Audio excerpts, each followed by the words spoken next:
Namo Bhagavate Vasudevaya. Om Namo Bhagavate Vasudevaya. Om Namo Bhagavate Vasudevaya. All together, please.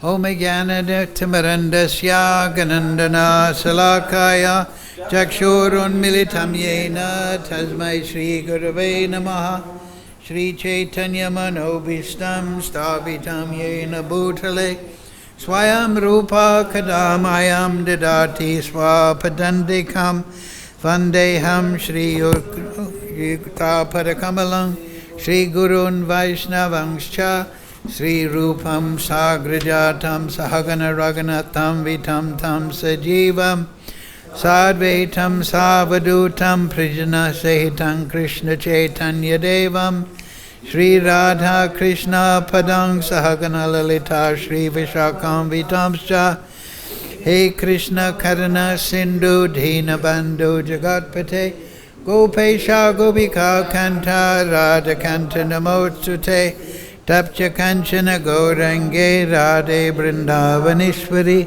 Rishabhana Chutadevi Pranamami Hari Priye Vanchakalpatarubhyascha Kripa Sindho Bevacha Padidhanam Pavnebhyo Vaishnavebhyo Namo Namaha Shri Krishna Chaitanya Prabhu Nityananda Sri Advaita Gadara Shivasadi Gaura Bhaktavrinda Hare Krishna, Krishna Krishna, Hare Hare, Hare Ram, Ram Ram, Hare Hare.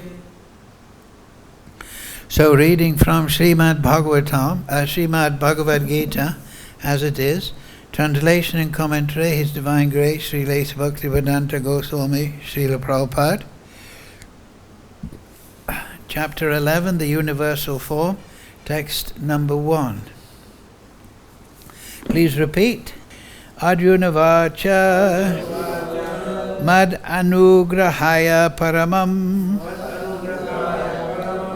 Guyam Adhyatma Samjitam Yatak Yuktam Vakastena Mohoyam Vidyato Mama. Please repeat. Word for word. Arjuna Vacha. Arjuna said. Anugrahaya. Just to show me favor. Paramam. Supreme. Guyam. Confidential subject. Adhyatma. Spiritual. Samjitam. In the matter of. Yat, what? Taya, by you. Uktam, said. Vacha, words. Tena, by that. Moha, illusion. Ayam, this. Vigata, is removed. Mama, my. So translation, Srila Prabhupada. Arjuna said, by hearing the instructions you have kindly given me about these most confidential spiritual subjects, my illusion has now been dispelled.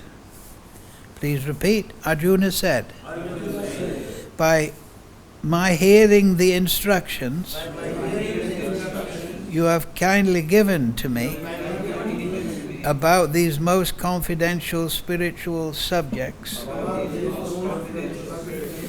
my illusion has now been dispelled. Purport Srila Prabhupada. By my hearing this chapter reveals Krishna as the cause of all causes. He is even the cause of Mahavishnu, from whom the material universe is emanate. Krishna is not an incarnation, he is the source of all incarnations. That has been completely explained in the last chapter. Now, as far as Arjuna is concerned, he says that his illusion is over. This means that Arjuna no longer thinks that Krishna is a mere human being, as a friend of his, but as the source of everything. Arjuna is very enlightened and is glad that he has such a great friend as Krishna. But now he is thinking that although he may accept Krishna as the source of everything, others may not.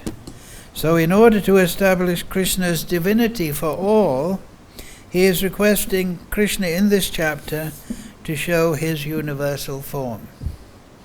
Actually, when one sees the universal form of Krishna, one becomes frightened, like Arjuna.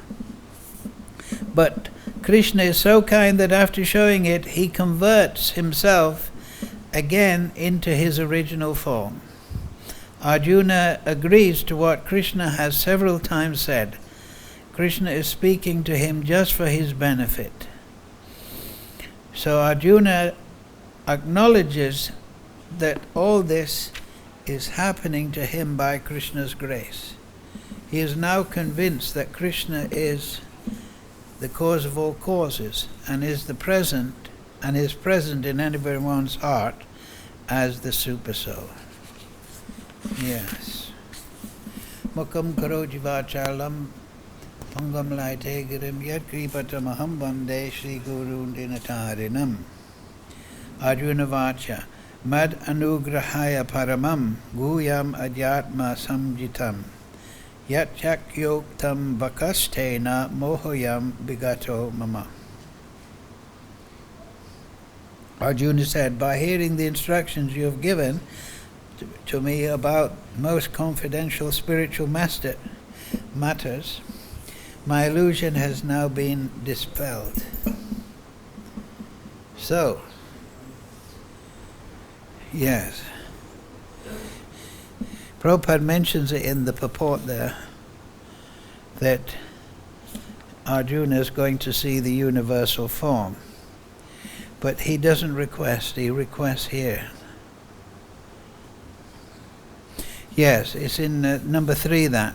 O greatest of all personalities, O supreme form, though I see you before me in your actual position, as you have described yourself, I wish to see how you have entered into this cosmic manifestation. I want to see that form of yours. Yes, so Krishna, as Prabhupada said then, the purport, that Krishna is not the source of the incarnations. He is not an incarnation. He is the source of all the incarnations.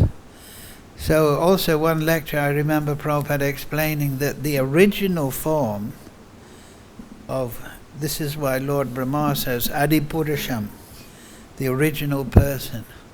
So even Krishna has many forms as Gopal and Nandanandan, but his form as Krishna, that is the original form of all the forms in Haridam, in the Narayan Lokas. He's the source of the Paramatma.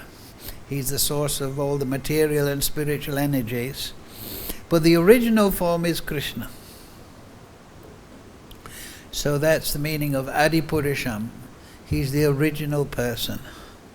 He's the first person, but he's the source or the origin of all other persons. So Krishna has been telling Arjuna this. In the 9th chapter he explains that I'm the source of everything.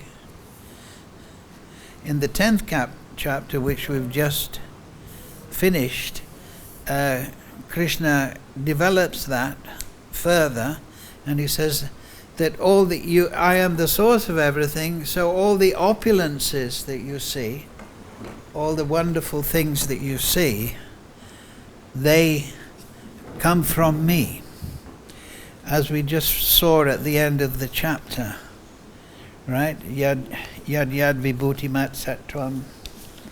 Yes. Yes. Yad vibhutimat sattvam srimad urjitam eva va. Tad eva vagachyatvam tejomya sambhavam. Know that all opulent, beautiful and glorious creations spring from but a spark of my splendor. So everything in the material world is just a spark. Krishna is unlimited, so it is no effort for him to create things. We have limited power and strength, so we can do so much with our energy, especially in this material body, but Krishna is unlimited. So in this 10th chapter, Krishna was explaining, I am the Adityas, I am the Gayatri, I am the Samaveda, I am the wind, I am Rudra, I am everything. He was giving, you could say, verbal description. But in this 11th chapter, Arjuna requests to see how he is all those things all at once. How you have entered into this cosmic manifestation. At chapter 9, Krishna is explaining, I'm the source of everything. Chapter 10, I'm the source of all the wonderful things. And in chapter 11, Arjuna now see that it's not just a mental description or intellectual or verbal description. It is actually factually a form of mind. So that's a very interesting point, that here in the Gita, Vedanta Krit Vedavid Eva Chaham, the Supreme Personality of God is revealed. Whereas in so many man-made religions, they don't really know anything about the Supreme Lord. He's an old man in a beard or something like that. He gets angry now and again and he turns people to pillars of salt or something like this. Or because it's speculative, it's a speculative idea of what God should be. Whereas here in the Gita, as Krishna is directly explaining, because he is the Supreme Lord. Right? And that is what Prabhupada says in the thing. Now as far as Arjuna is concerned, his illusion is over. This means that Arjuna no longer thinks of Krishna as a mere human being.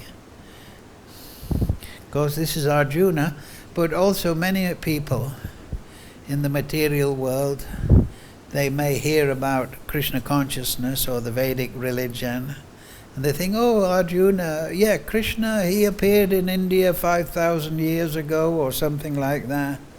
He was a famous king or something. He was, a big talker.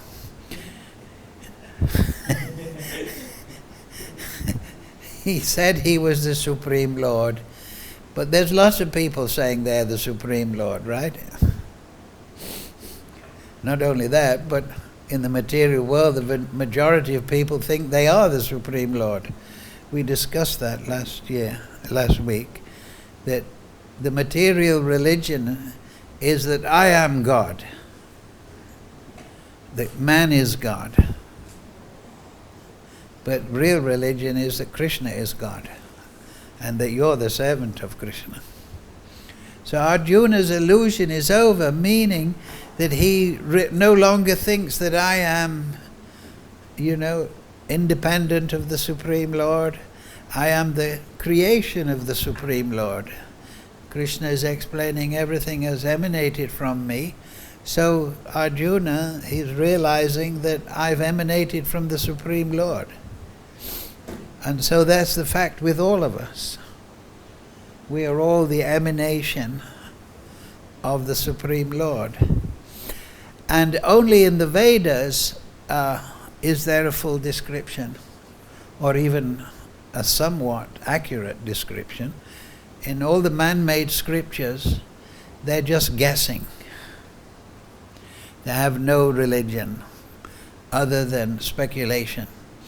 But the Vedic religion is just a factual description of the actual reality of the Supreme Lord, his nature, how he has created this cosmic manifestation, how he has entered into it, maintaining as Vishnu, how he destroys as the time factor, as Lord Shiva, the dance of destruction. So that is the end of illusion. This is the point. Just like Prabhupada says here, he's no longer in illusion. Arjuna represents us.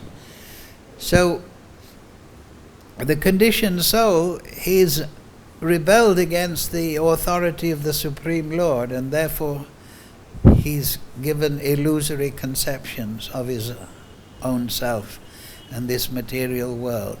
He thinks that I'm the center of the most, this material world is for my enjoyment. This is the material illusion.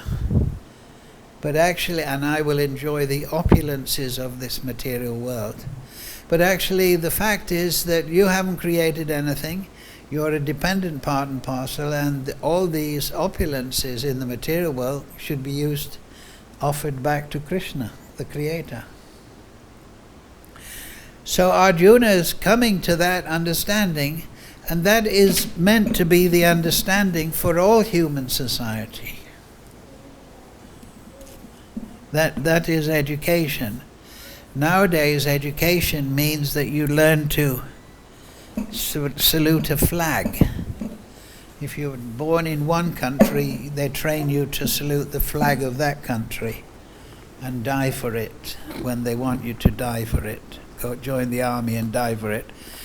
And then, apart from that, we also want you to consider working and getting money as the aim of life, so that we can tax you to death, until death.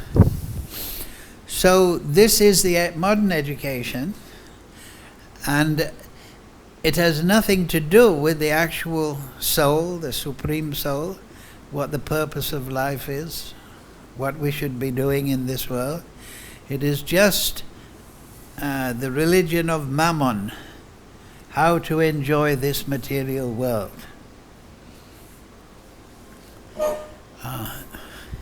So the Vedic religion explains, no, the Supreme Lord is factual, and here is he is describing himself, the Supreme Lord, and his illusion is going to go.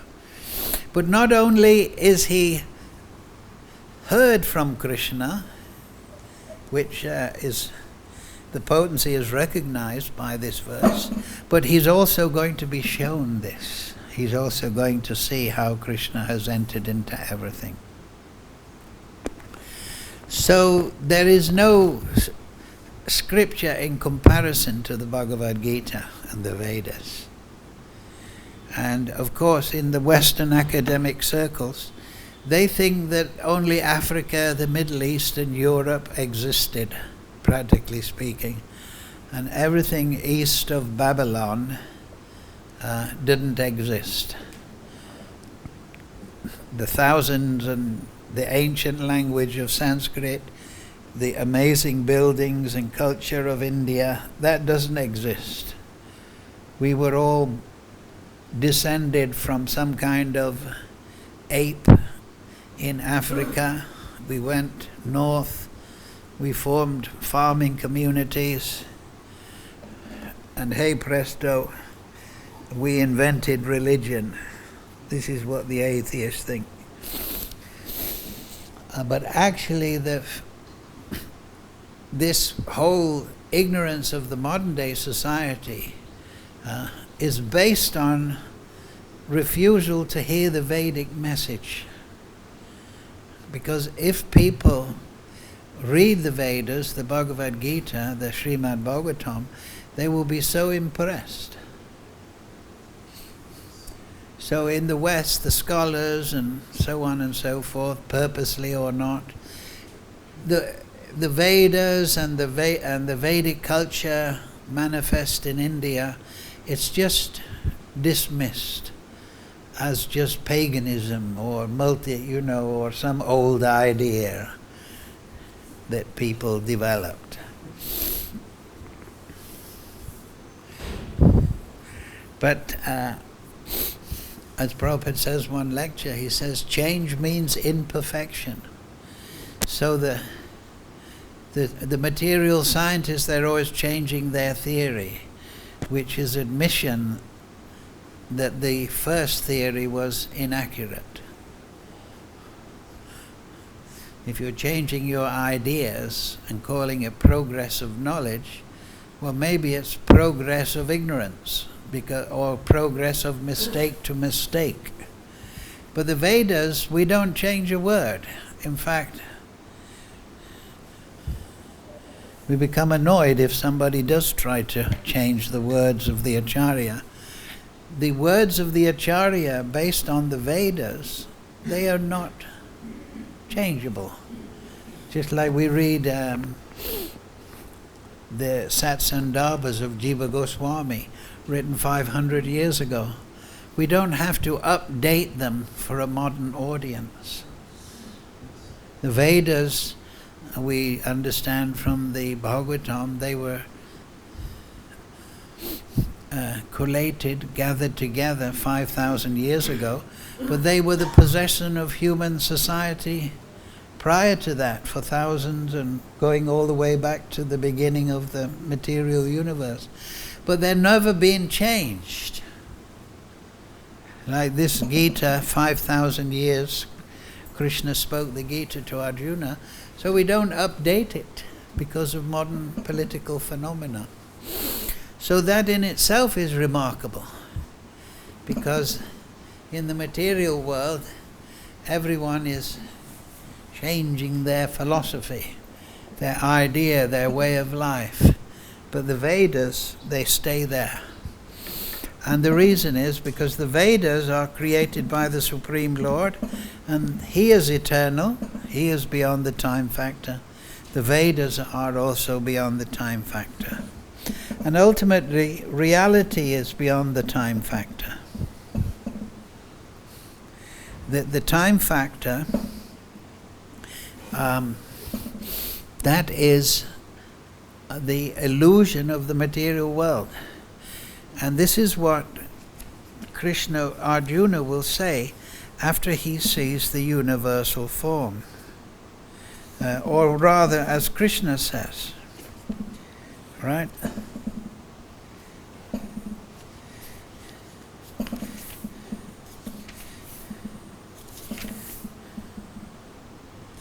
Says, Kalosmi aham, time I am.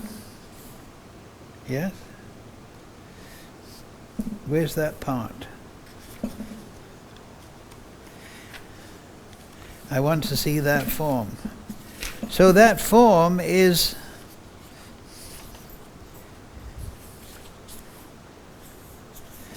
because the universal form starts to speak. 1 second. Yes.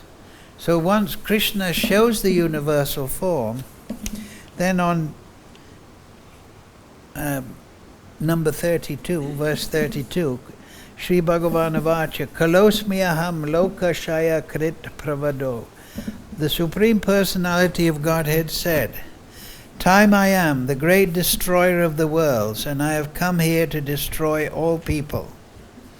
With the exception of you, the Pandavas, all the soldiers here on both sides will be slain. So, Krishna enters into the cosmic manifestation as time factor, as in his original form also, as Vishnu, as Paramatma, but the whole material creation is just a manifestation. Just like, for example, you can think of this as prior to manifestation, but then something happens and there's a form created out of nothingness. So the pradhan is created into the material energy, and then it's all just withdrawn. And then it explodes again outward and then inward, outward, over billions and billions of years. It's a cycle of creation and withdrawal. So that is the form of Krishna as time. He has entered into the material world, and that is how the material world is governed. if you want to do anything in the material world, you have to have time to do it in. You can't do it without time. So, time is the manifestation of the absolute power of Krishna. Time in that way can be argued to be the God of the material world, because he's absolute. He's absolutely necessary. He's absolutely powerful. You can't transcend time. You can't go back in time. You can't slow time. We're all subject to time. So of course people think of God as an old man with a beard, but that means he's subject to time. Time has made him an old man with an old beard. But what's the answer to that? Krishna is Navayovanam, right? Yam Shama Sundaram Achincha Guna Swarupam, right? In the Brahma Samhita, that Krishna is Navayovanam. He is not subject to time, becoming an old man. And then if you think that God is an old man with a subject to time, becoming a beard, then you must also think that logically one day God will die. Right? So that's what I mean. This is man-made conception. Everything is subject to time. So God is an old man, subject to time. So therefore he should be dying soon. So this is what you get when you speculate. You're using your knowledge of the material world and you're creating some idea of God. But actually the reverse is the actual process. Supreme Lord is the source of everything. And it's interesting to note, right? It's not a mere human being, but he is the source of everything. So this is the primary point. If you want to begin to understand Krishna, and that he is the source of everything. Obviously, if you're the source, you're the creator. And if you're the creator, you're the proprietor. And if you're the proprietor, you're the owner and you're the enjoyer. So Krishna is always young and beautiful. He's the source of all beauty. And we can meditate upon that, because we were talking about 6 opulences. The highest opulence generally considered is beauty. So you can meditate upon Krishna as condensed beauty, the reservoir of all beauty. Did I tell you the story about Dadu? You remember Dadu? Dadu, he once went, he's passed on now, he was a Bengali. He once went to a Pandal program in Calcutta, and Prabhupada was giving the talk, Srila Prabhupada. And at the end of the talk he asked, any questions? So one lady put up her hand. And she said, Srila Prabhupada, very nice talk. There's one Swami says that he is God. And he can produce gold necklaces from the sleeve of his jacket or something. So is he God? She asked Prabhupada. So Prabhupada said, well, in the scripture, it says that God is the reservoir of all beauty. He's the source of all beauty. He's condensed beauty. So your Swami, is he unlimitedly beautiful? So the lady said no. Then Prabhupada said, then he's not God. So we can think of that. Krishna's beauty, we think of the form of Krishna sometimes, once or twice a day, but actually we should think of Krishna as the most beautiful. If you concentrated all the beauty, even of this material world, in one place, that would be Krishna. Krishna is the source of that. But Krishna himself is unlimitedly beautiful. So he says at the end of the other chapter, it's just a spark of my splendor.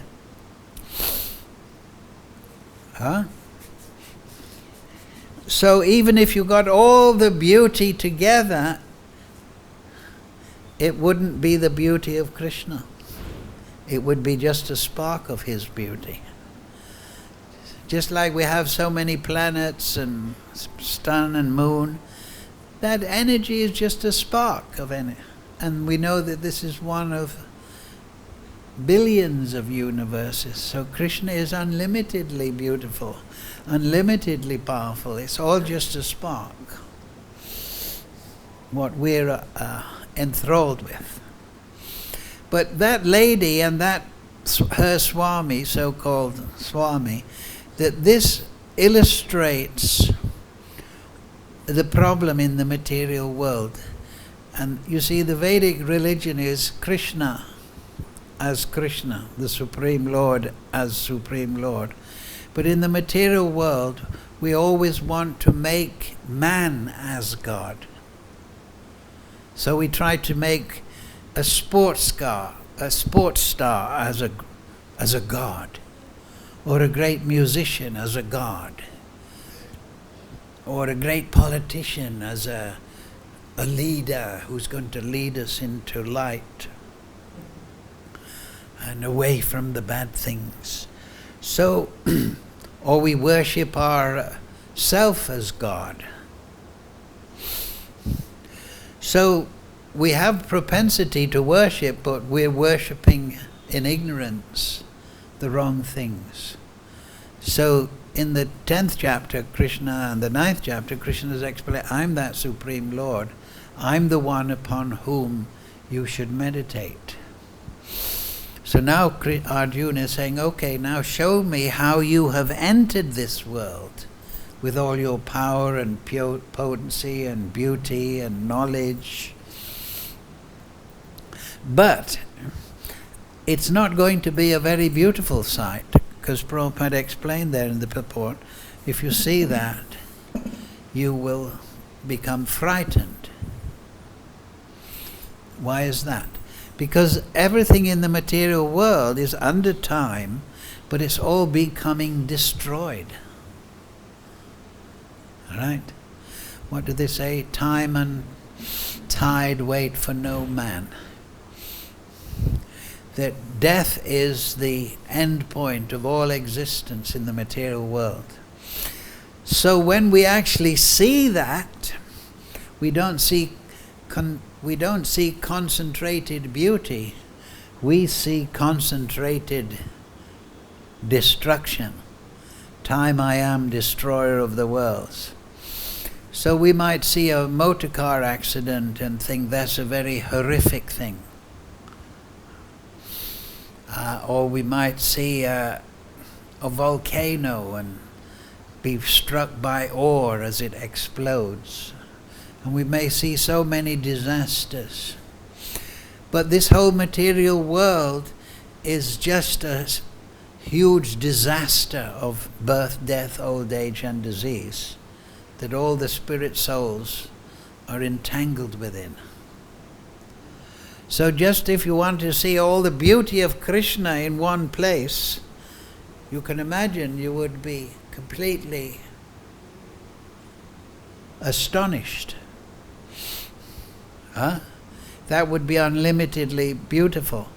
But if you saw the activities of all the material world, time I am, destroying everything, turning strong young men into old men, turning buildings into dust, Huh? Earthquakes, pestilence, death. Now just imagine seeing that all in one place. That would be a very frightening affair, right? Sometimes we have a bad dream and we feel very bad. But imagine just seeing everyone's bad dream all at once. So this is the Bhagavad-Gita. But this is the factual. You see, this is the factual situation. Because of the Maya Shakti, we wander around this world very happy.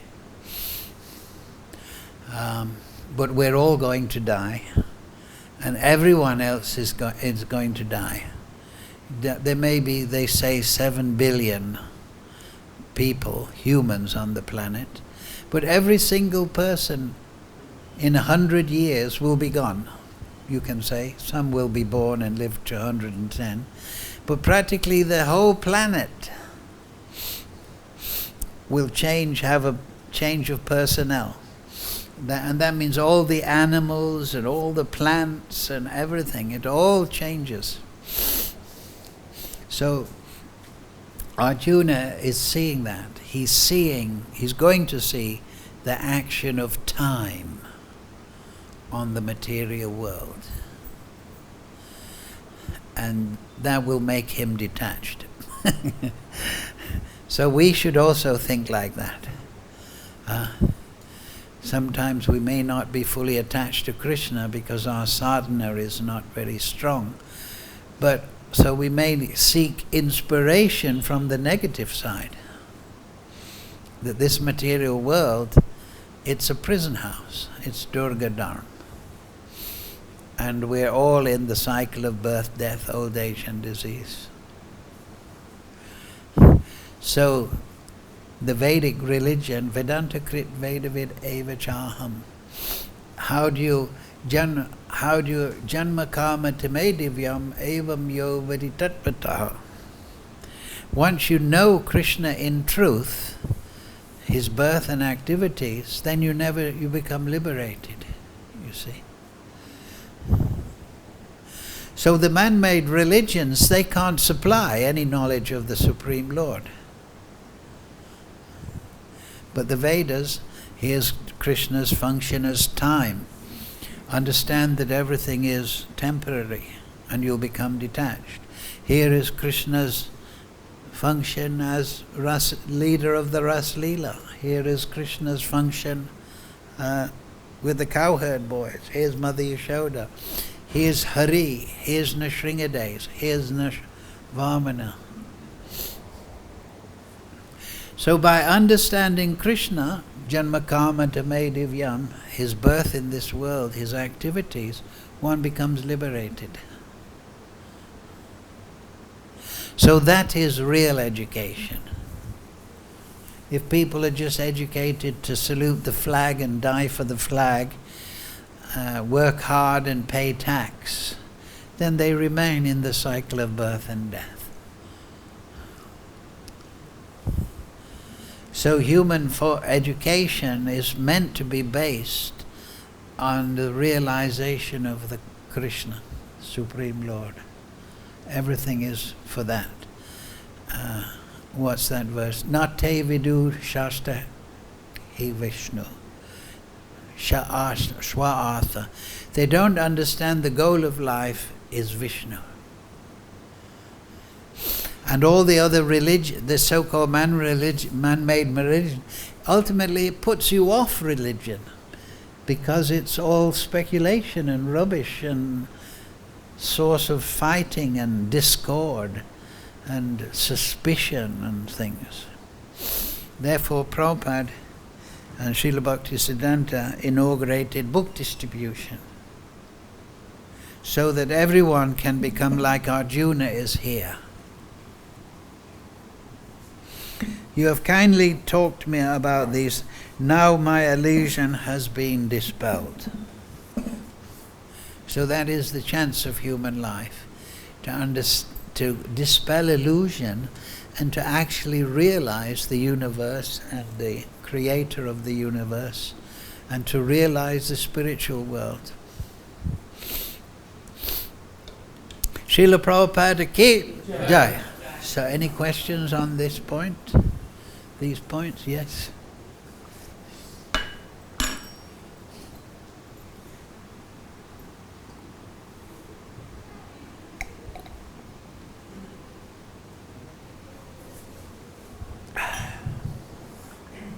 I was just wondering when you were saying about this conception of God. In material world, everyone is God. They try to pretend, pose themselves as God. Like you mentioned, if someone is doing good in sport, they make him star. God. Yeah, that's and right. If someone is doing good in politics, they make him star. They make him into a god, like, yeah. So, I was just wondering, why is it so easy for human being, for a human, at all he sees something big or something phenomenal, something higher, bigger, something extraordinary, he instantly believes that yes, something is there, he is supreme, he is topmost. But why even Krishna is saying, he is giving so many various examples, and numerous examples, he just, why is it so difficult to believe Krishna as Supreme Personality of God?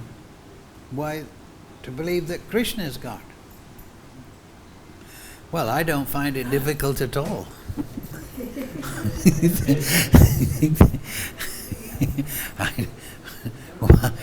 I don't find it very difficult at all. Is it because it happens? Because, let me explain. Because it's like I went to that university last week or so. They were having a conference on linguistics, so they asked me to come. So I told them, I've studied all Shakespeare and the Western philosophers when I was in college, but there's nothing like the Bhagavad-Gita. There's nothing like the Vedas, the Srimad Bhagavatam. There's no comparison. I used to study Shakespeare and so on and so forth, but it's compared to the Vedas, it's nothing. So one time Prabhupada was asked, well, somebody challenged and said, I believe in God, but I don't know if Krishna's God. So then Prabhupada said, well, if you don't believe Krishna's God, then who is God? If you say you don't believe Krishna's God, then who is God? You say you believe in God, but you don't believe Krishna's God. So that person was struck dumb. So the thing is, Prabhupada went on to explain, he said, look, in the Bhagavad-Gita, Krishna says he's the Supreme Lord. Then Arjuna quotes in the Gita, Asitala Devala Vyas, Param Dharma, Param Pavitram Paramam, that you are the supreme abode, you are the shelter, and all the great rishis, Asita, Devala Vyas, they say that about you. And now you are declaring the same thing to me. So Prabhupada explains, so look, you show me a better definition of God and I'll worship. But until then, I'll worship Krishna. Of course, Prabhupada is worshipping Krishna from a position of self-realization and faith. But even if people don't have faith, they can see that there is no better literature than the Vedas. And there's nothing more consistent, more satisfying. You understand? Because I've read all the other philosophers in the West. I studied English. So it's all, it's just conjecture, speculation. But here, Krishna says, Aham sarvasya pravavo matak sarvam pravat. I'm the source of everything. Now, you look throughout all literature,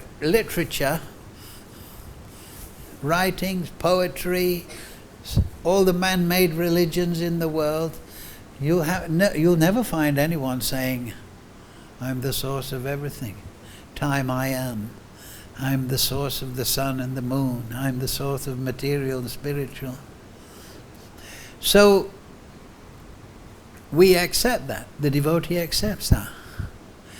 And the reason is because the Vedic sages agree, the Vedic literature agrees, Krishna declares it unto him. So why don't people accept? Because they don't want to accept.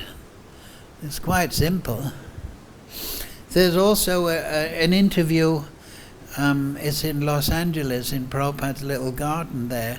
All the big professors came, and they were all sitting there, and Prabhupada was sitting. And Prabhupada starts by saying, he says, we have the name of God, we have the address of God, we have the books written by God.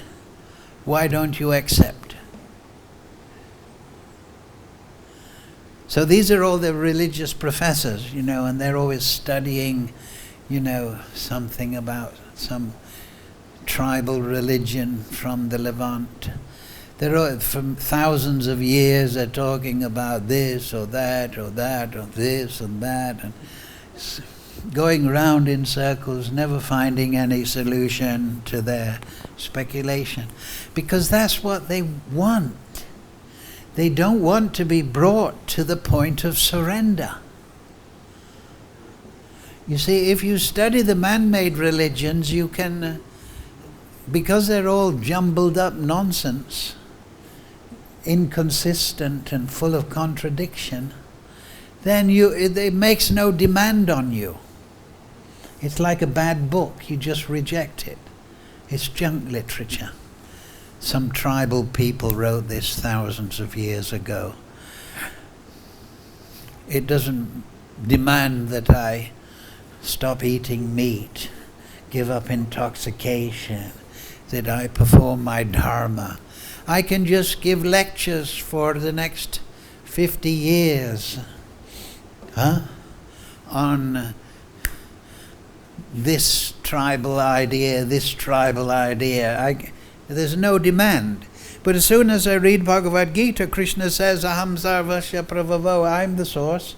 Now Arjuna, you can surrender to me, or you can surrender to birth, death, old age and disease. Krishna brings you to the point. But if it's just speculative, written ideas by some tribal people in the desert, then there's no demand. So the problem is, people don't want the real thing. They want something that's not demanding. They think that their self-interest is to watch television and keep track of the football scores or the cricket scores. They think that that's the best thing to do in life.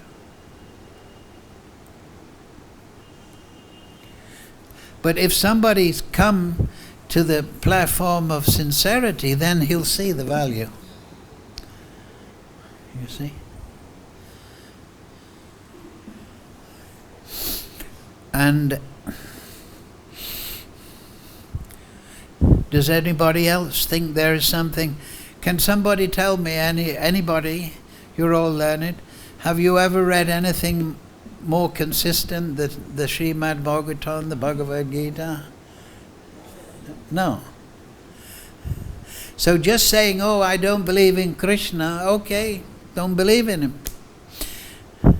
But we believe in him because it's the most consistent thing we've come across. We're not impressed by all the other things. So I don't see why you say, I find it hard to believe. Why do you find it hard to believe? For example, if I've got, this is a smartphone. If you find that the manual is that teaches you about the smartphone, then you have confidence the manual's correct. So if you study the Vedas, it's not just philosophical, pie in the sky, it's practical.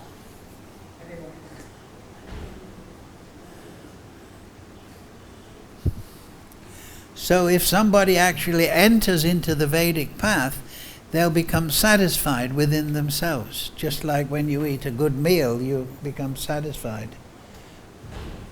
Right. Now in the beginning you were speaking 5,000 years before this was spoken in India. And it said the Bharatvarsha was, the whole world was Bharatvarsha, 2%. So can you... Well, the whole world was ruled. It was ruled from India. The Yugaraj, the overall king was based in India. So the whole planet was called Bharatvarsh now. But now it's Kali Yuga. Well, there's another good reason also to accept the Vedas. If you study what the Vedas say about Kali Yuga, right? Quarrel, the iron age of quarrel, hypocrisy. People will grow hair, they'll think long hair makes them beautiful. Hypocrisy, meat eating. The students will kill their professors, there'll be thieves, lying. In business, people will think they have to cheat. Good birth means money. Everything is so accurate there, right? So the Vedas, they are practical. You see it practically. But it also deals with things apurusheya, beyond our sense perception. So that we have to perform sadhana bhakti. We have to purify the consciousness to see those spiritual things. But so many things in the Vedas are very clear. Kali Yuga. Women will become unchaste, right? They'll dress immodestly. Everything, you can read the whole thing. Manda sumanda matayo manda bhagya hi upadruta. In Kali Yuga, people are lazy, unfortunate, misguided, unintelligent, cantankerous, cranky,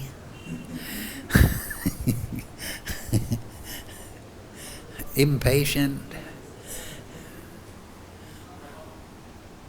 So the point is, if you're not at the position of realization, where you've realized the truth of the Vedas, Vedanta Krit Vedavid Eva Chaham. If you haven't realized Krishna, there's so much in the Vedas to give you faith. And there is a disciplic succession, Asitala Devala Vyas, there is all the great sages, the great sadhus, to give you confidence.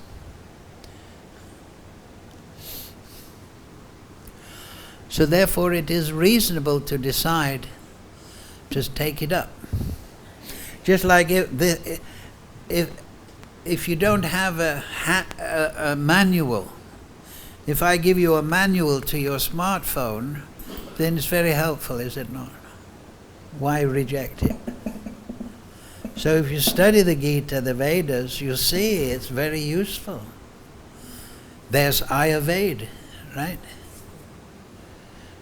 Right, there's one Ayurvedic doctor just up the road there, and I remember our friend there, Bibhishan, right, Bibhishan, Hare Krishna. Oh, he's too busy meditating. So anyway, one girl went there, she had been diagnosed with 13 cysts in her womb. So, you know, that very big expensive test, taking tissue samples, and they were all cancer and all this. She went to the doctor there, he, of course, empty stomach, no food, 7 o'clock in the morning, but he doesn't interview anyone.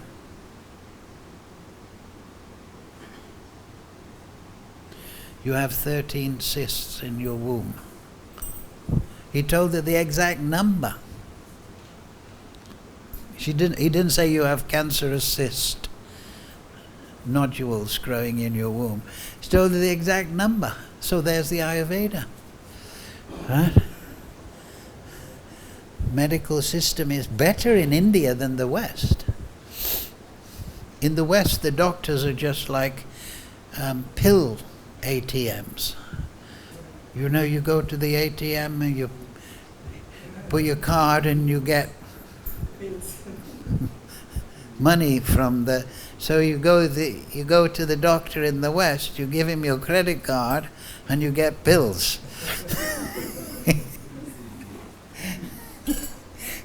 Because the pharmaceutical companies bought all the universities.